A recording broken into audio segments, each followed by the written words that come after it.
In this video I will show you how to remove Gmail account from iPhone.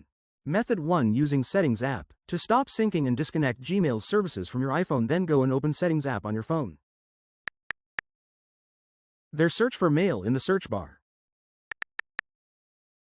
Then tab on it. Next go to Accounts or Mail Accounts. There tap on your Gmail account. Then tap Delete Account and confirm the removal. It might take some time. You can see Gmail is removed successfully. If you have Gmail app on your iPhone, then you can directly follow these steps. For this, directly search for Gmail on your iPhone. Then tab on it. After that, click on Profile icon at the top. Next, tap on Manage Accounts on this device.